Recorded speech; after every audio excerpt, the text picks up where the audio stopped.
देखो भाई, integration class 10th partial fraction पर हम लोग चल रहे थे। पार्शियल फ्रैक्शन पिछली क्लास में थोड़ा सा इंट्रोडक्शन भी दिया था मैंने, है ना। अब आज पहले तो उस इंट्रो को आगे बढ़ाते हैं थोड़ा सा। अगर p x plus q upon x plus a और एक्स प्लस बी है तो हम इसको पार्शियली अलग अलग करेंगे, a upon x plus a और plus b upon x plus b. ठीक है। दूसरी condition p x square plus q x plus r upon में x plus a x plus b और x plus c. A upon x plus a, b upon x plus b और c upon x plus c. अब हमारा target है ABC की values को find करना। ABC की वैल्यूज को फाइंड। तीसरी कंडीशन, अगर p x plus q upon x plus a का होल स्क्वायर है तो इसे लिखेंगे a upon x plus a और plus b upon x plus a का whole square. X plus a का whole square. Fourth, p x square plus q x plus r x plus a का whole cube. A upon x plus a plus b upon x plus a का whole square. C upon x plus a का whole. इस तरीके से हम लोगों ने इसको स्प्लिट करना है, पार्शियली फ्रैक्शंस बनाने हैं। Sixth condition, p x square plus q x plus r x plus a और एक्स प्लस बी का होल स्क्वायर। ए के नीचे आएगा एक्स प्लस ए, बी के नीचे आएगा एक्स प्लस बी और c divided by x plus b का होल स्क्वायर। ये सारी कंडीशंस आप लोगों को याद रहनी चाहिए। फिफ्थ कंडीशन थी ये। Sixth condition, p x square plus q x plus r a x square plus b x plus c और एक्स प्लस डी।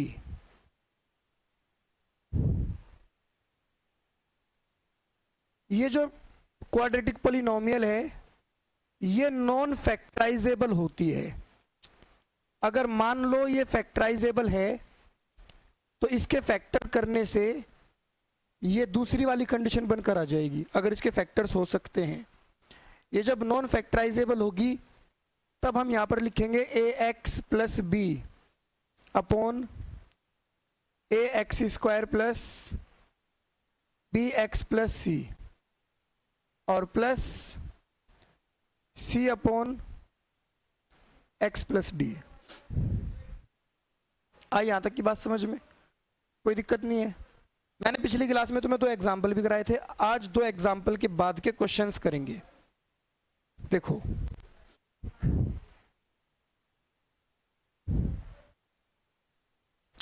आज हम क्वेश्चन नंबर 3 से शुरू करेंगे। 3x minus 1। तीसरा सवाल,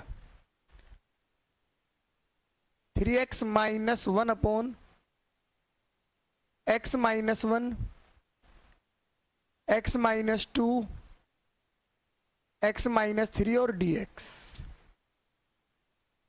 ठीक है। Let 3x minus 1 x minus 1 x minus 2 x minus 3 बराबर a upon x minus 1 plus b upon x minus 2 और plus c upon x minus 3। अब हमारा टारगेट क्या है? ए बी सी की वैल्यू निकालना। निकाल लेंगे हम इसकी वैल्यू। 3x माइनस 1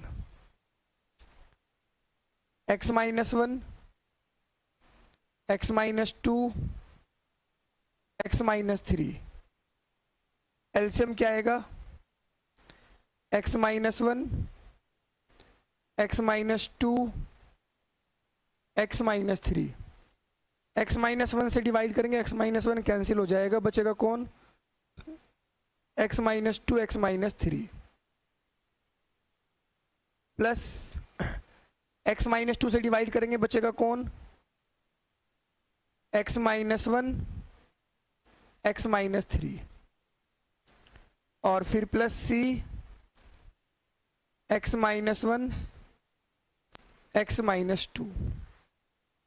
अब हम लोग कर लेंगे compare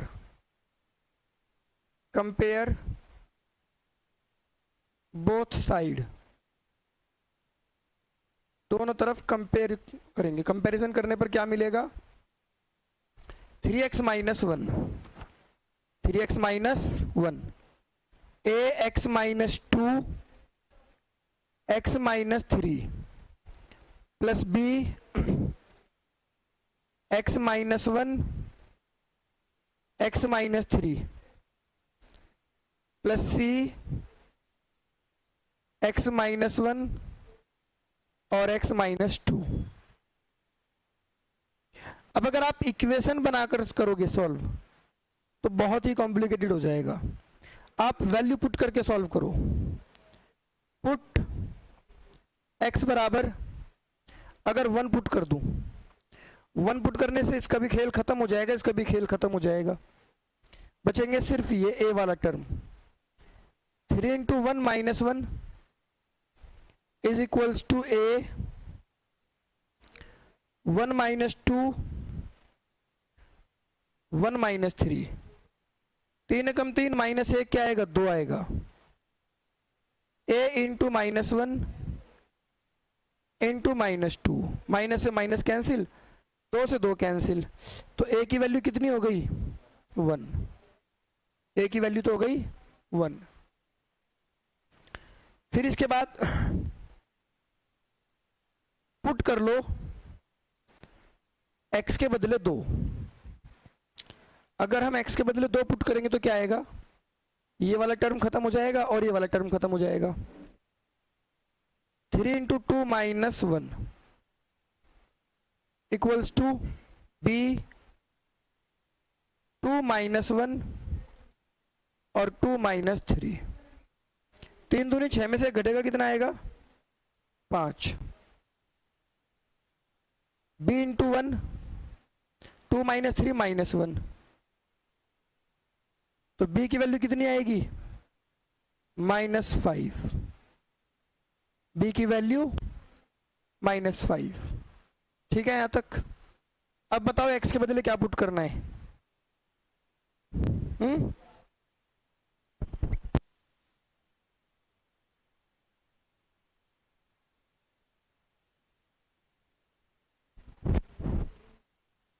put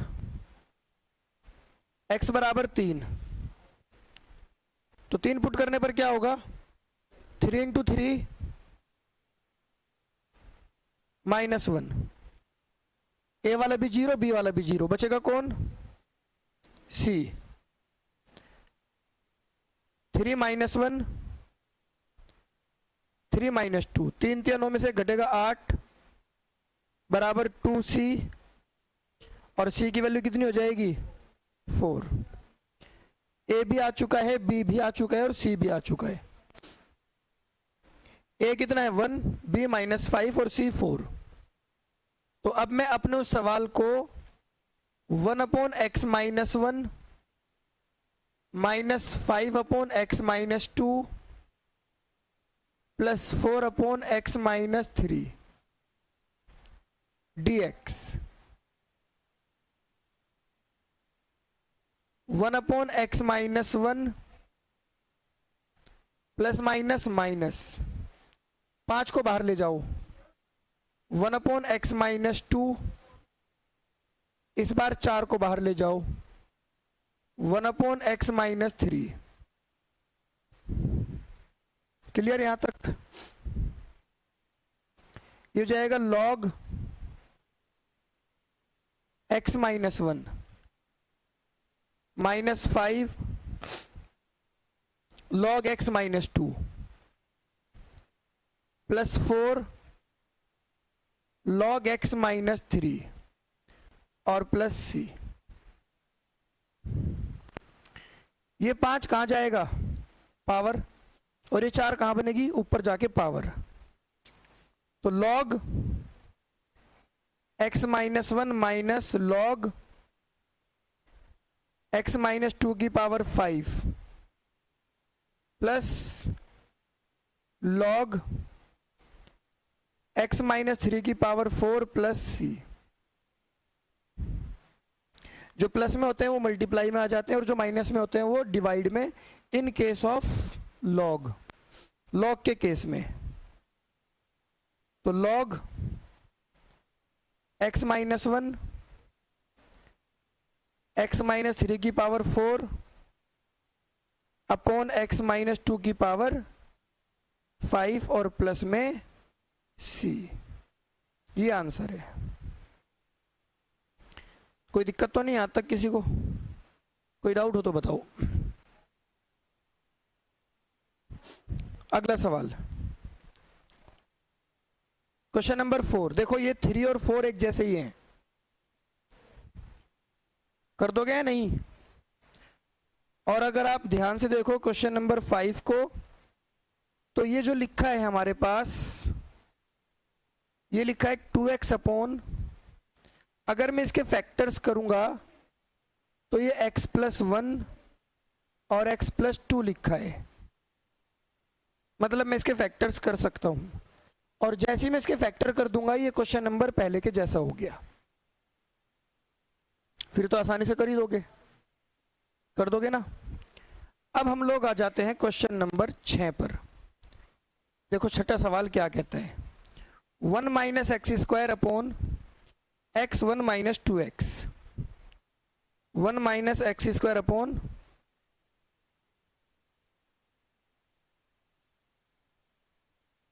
x1 - 2x।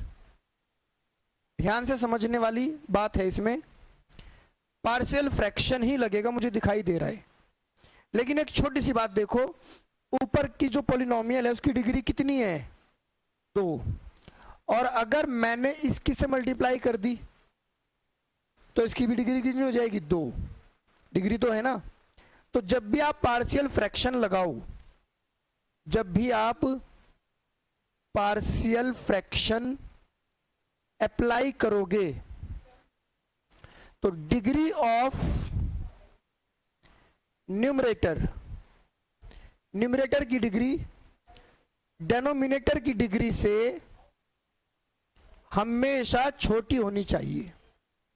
Degree of numerator छोटी होनी चाहिए, इक्वल भी नहीं, क्या होनी चाहिए छोटी।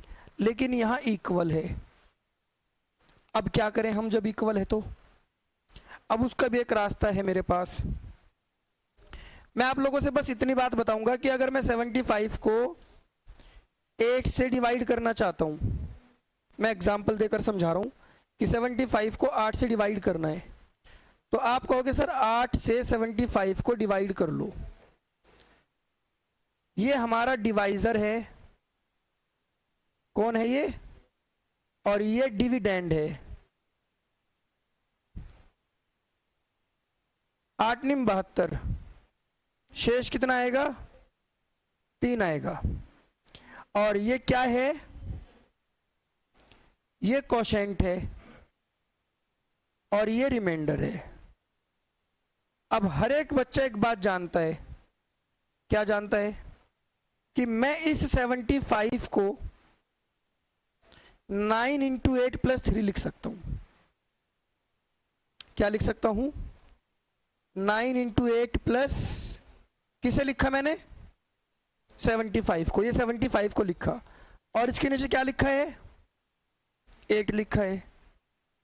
गलत तो नहीं बोला ना मैंने? अब अगर मैं इस 8 को अलग अलग कर दूं, 9 इंटू 8 के नीचे अलग और 3 के नीचे अलग, इससे कैंसिल हो जाएगा। बचेगा कौन? 9 प्लस 3 अपॉन 8। ये सारी कहानी समझ आ रही है ना? अब आप समझेंगे कि जो 75 था वो डिविडेंड था। वो क्या था? डिविडेंड। और जो 8 था वो डिवाइजर था। वो क्या था? डिवाइजर। अब आपने क्या लिखा? ये जो 9 लिखा है, 9 क्या है? कोशेंट। 9 क्या है? कोशेंट। और 3 क्या है?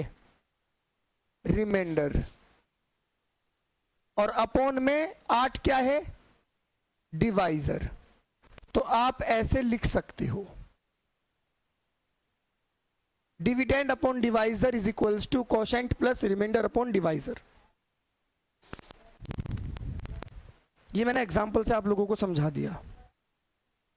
मैंने सिर्फ डिवाइड करके दिखाया और डिवाइड करने के बाद की कहानी समझाई आपको। मुझे यहां भी डिवाइड ही करना पड़ेगा। समझ रहे हो मैं क्या बोल रहा हूं?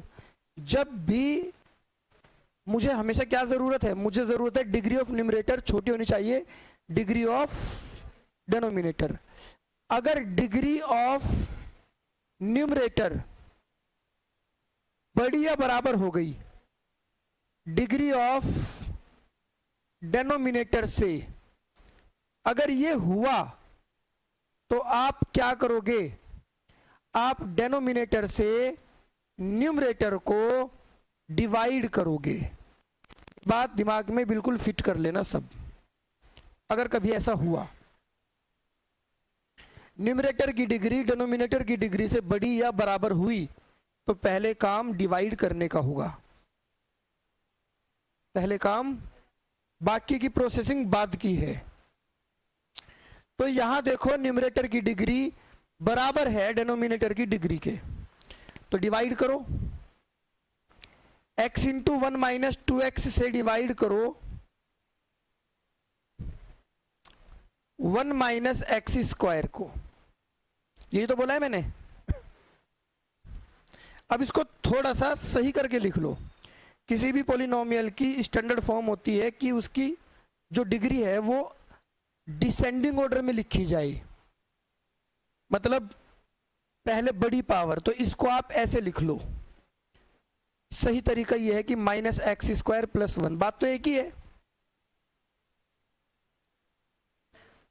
मैं इसके अंदर मल्टीप्लाई कर देता हूं। अंदर मल्टीप्लाई करूंगा, इसकी इसमें करूंगा, कितना आएगा? Minus 2x square. इसकी इसमें करूंगा, कितना आएगा? x। तो इसको भी ठीक करके लिखो, माइनस का 2x स्क्वायर और प्लस का x। अब बताओ इसकी मल्टीप्लाई किस में करूं कि आ जाए? 1/2 में करूंगा। किस में करूंगा? 1/2 into this minus x square, 1/2 into this x/2। Minus करोगे तो ये प्लस का हो जाएगा और ये माइनस कैंसिल आउट। रिमाइंडर आएगा 1 माइनस एक्स अपॉन 2।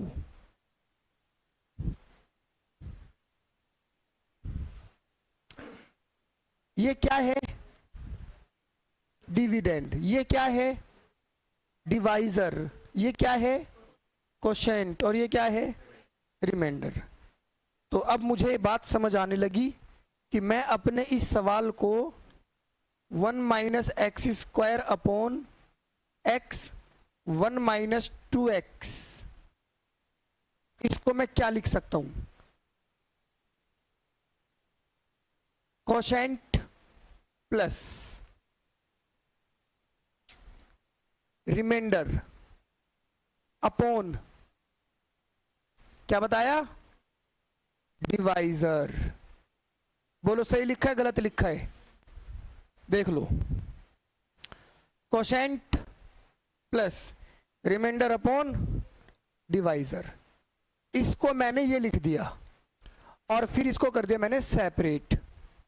1/2 dx अलग कर दिया मैंने, और 1 minus x upon 2 x 1 minus 2x और dx। अब 1/2 का इंटीग्रेशन क्या होगा, x/2। भाई किसी भी कांस्टेंट का इंटीग्रेशन क्या होता है, बस उसके साथ x लगा दो, plus 1 minus x upon 2 x 1 minus 2x और dx। अब इसमें लगेगा हमारा क्या, पार्शियल फ्रैक्शन। पहले न्यूमरेटर की डिग्री को डेनोमिनेटर की डिग्री से छोटा करना पड़ेगा, अगर बराबर है न्यूमरेटर की डिग्री या बड़ी है। अब पार्शियल फ्रैक्शन लगाओ, let 1 minus x upon 2 divided by x 1 minus 2x। a के नीचे मानो x और b के नीचे मानो 1 माइनस 2x। तो ये बना 1 minus x upon 2 x 1 minus 2x। LCM लेंगे x 1 माइनस 2x, इसकी इसमें मल्टीप्लाई कर दो, a 1 माइनस 2x और प्लस bx। अब अगर मैं कंपेयर कर लूं, इससे कैंसिल हो जाएगा। आगे की कहानी ऐसे लिखी जाएगी, 1 minus x upon 2 is equals to a 1 minus 2x plus px। अगर मैं पुट कर दूं x के बदले 0, तो 1 minus 0 upon 2 a 1 minus 2 into 0। ये तो खत्म ही हो जाएगा 0 पुट करने पर, तो ये हो जाएगा आपका a और ये हो जाएगा आपका 1। फिर बताओ x के बदले क्या पुट करना चाहिए मुझे, बताओ जल्दी से। 1/2, 1/2 अगर पुट करूंगा तो 2 से 2 कैंसिल हो जाएगा, बचेगा 1 और 1 माइनस 1 क्या हो जाएगा, 0। तो 1 माइनस एक्स के बदले पुट करो 1/2, नीचे 2 है, a 1 minus 2 into half plus b into half. इसे तो ये गया, ये वाला टर्म क्या हो गया, 0। इसके नीचे माना 1, इसे यहां भेज दो, इसे यहां भेज दो। 1 माइनस 1/4, उधर है b इंटू हाफ, 4 एकम 4 माइनस 1, 3/4 b/2, 2 दूनी 4, b की वैल्यू 3/2,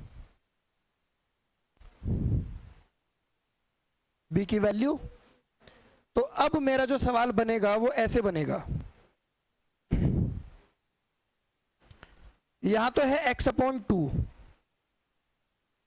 प्लस, ये कहानी पूरी अलग अलग रूप में आ जाएगी। कैसे, a तो है 1 और b है 3/2 अपॉन 1 माइनस 2x।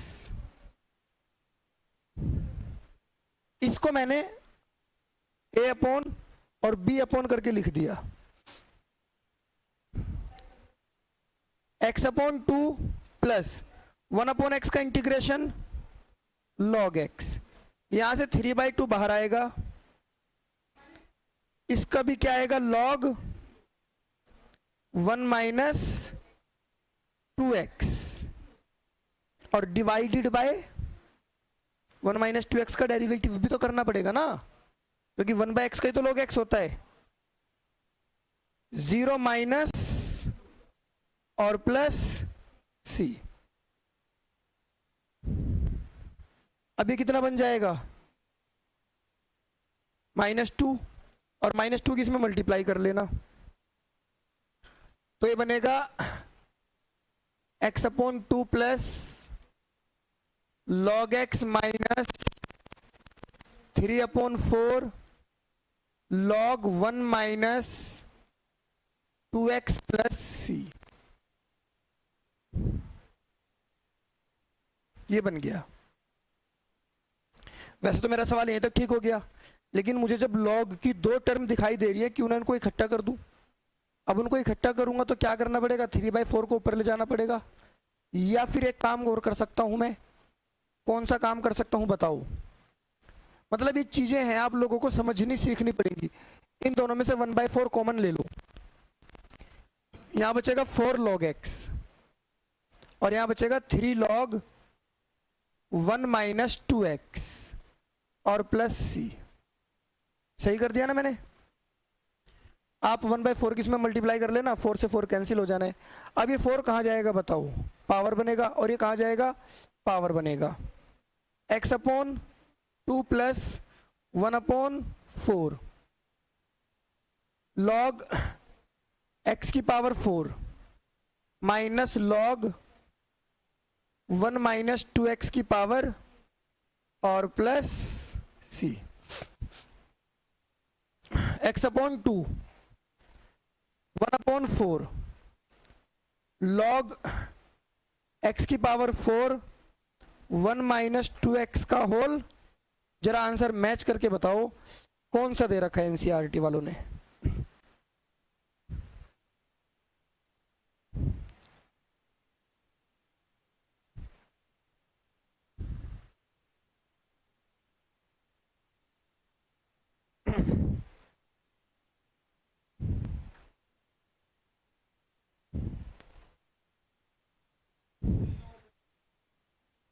यहीं पर ही खत्म कर दिया है, सेम दे रखा है। चलो तो कोई बात नहीं, बाकी आप लोगों को कहानी तो समझ आ गई ना। नेक्स्ट सवाल नंबर 7, x/x² plus 1 x minus 1।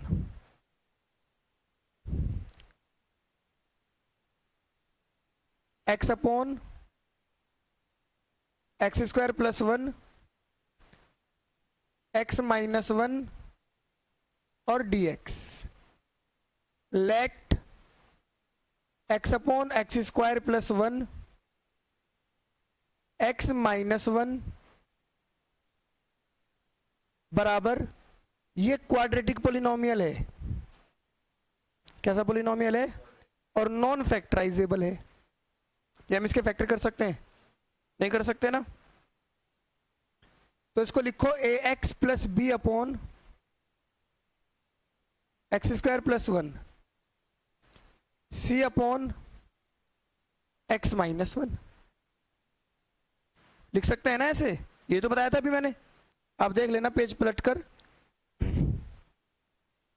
x upon x² plus 1 x minus 1 x² plus 1 x minus 1, इसकी इसमें मल्टीप्लाई कर लो। ax plus b x minus 1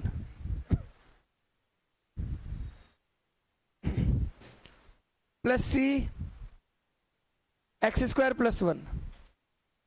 अब हम क्या करेंगे, कंपेयर करेंगे दोनों तरफ। तो x is equals to ax plus b x minus 1 c x² plus 1। Clear यहां तक। बताइए x के बदले क्या पुट करें। 1 पुट कर लेता हूं। 1 पुट करने से क्या होगा बताओ। चलो ये टर्म 0 हो जाएगी, तो यहां जाएगा 1 इज इक्वल्स टू सी और 1 का स्क्वायर प्लस 1, और c की वैल्यू कितनी आ जाएगी, कितनी बताई, 1/2 बताई। c की वैल्यू हाफ आ गई। अगली बार x के बदले क्या पुट कर सकता हूं, 0। 0 पुट करने से क्या होगा, 0 is equals to a into 0 plus b, और यहां 0 माइनस 1 प्लस c 0 का स्क्वायर प्लस 1। भाई ये तो 0 हो गया, 0 माइनस 1, माइनस 1 की b में मल्टीप्लाई करो, माइनस b, और यहां पर क्या आ रहा है, c। तो इस हिसाब से हमारा b बराबर c के हो गया, और c दे रखा है हाफ, तो b भी हाफ हो गया। आ गई दो चीजें। अब तीसरी चीज, लेकिन अब कुछ भी पुट कर लो, कहीं कोई 0 बनेगा ही नहीं, फिर क्या पुट करूं, जो मन करे वो पुट कर लो। 1 भी पुट कर चुके हैं, 0 भी पुट कर चुके हैं, 2 पुट कर लेते हैं। 2 पुट करने से क्या होगा, यहां तो आ जाएगा 2, a into 2 plus b, 2 minus 1, c into 2 का square plus 1, 2a plus b, 2 minus 1 1, plus 2 दूनी 4 और 1 5c,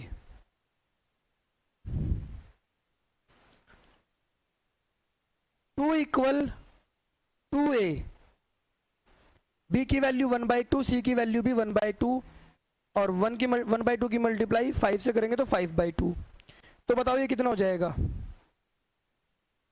6/2 क्या होता है, 3 को इधर ले आओ, सही कर रहा हूं ना। तो a की वैल्यू बताओ कितनी आई, -1/2। लो भाई, a की भी आ गई, b की भी आ गई, c की भी आ गई। अब क्या करना है, a की आई -हाफ, b की आई है हाफ, अपॉन x² प्लस 1, और c की कितनी आई है, हाफ, अपॉन x -1। देखो फिर से दिखा देता हूं सवाल, ax प्लस b था, a की वैल्यू -हाफ है, -हाफ x प्लस b की वैल्यू हाफ है, और नीचे ही आ गया, देखो वही लिखा है, और c की वैल्यू हाफ है, हाफ अपॉन x -1। अब इसको करो जरा अलग अलग separate, -half x upon x² plus 1, इसको भी हाफ अपॉन x² प्लस 1, और इसको भी हाफ अपॉन x -1।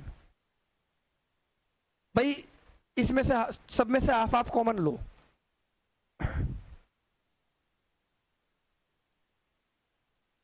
कोई दिक्कत यहां तक। इसमें से 1/2 बाहर ले लोगे, यहां बचेगा 1/x² प्लस 1, या 1/1 प्लस x²। किसका फॉर्मूला होता है ये, tan इनवर्स x का। किसका,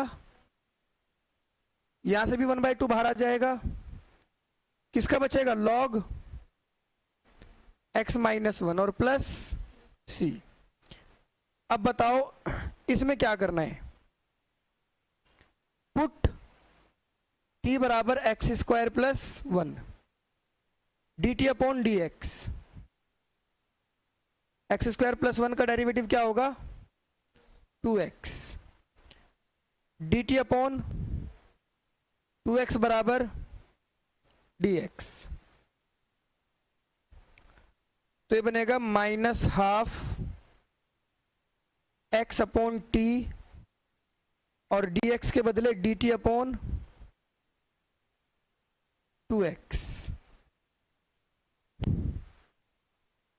है ना, plus 1/2 tan inverse x plus half log x -1 plus c। x से तो x गया, 2 2 = 4, -1/4 log t plus 1/2 tan inverse x, 1/2 log x minus 1 plus c. T की वैल्यू पुट कर लो और इन दोनों में से कॉमन ले लो, 1/4 बचेगा माइनस का लॉग, और टी की वैल्यू क्या थी, एक्स स्क्वायर प्लस 1। यहां से 1/4 लिया तो यहां क्या बचेगा 2 और लॉग x माइनस 1। बस इन दोनों में से लेना है कॉमन, इसको में नहीं, इसमें से नहीं लेना है। ये है हमारा 1/2 tan इनवर्स x प्लस सी। अभी 2 कहां जाएगा, पावर, और पावर बनने के बाद ये प्लस का टर्म है, ये माइनस का टर्म है, तो ये बनेगा 1/4 लॉग, प्लस वाला टर्म ऊपर रहेगा x माइनस 1 का होल स्क्वायर, और माइनस वाला टर्म नीचे रहेगा, और plus 1/2 tan inverse x plus c. यहीं तक कर लेंगे आज, ठीक है, बाकी अगली क्लास में करेंगे।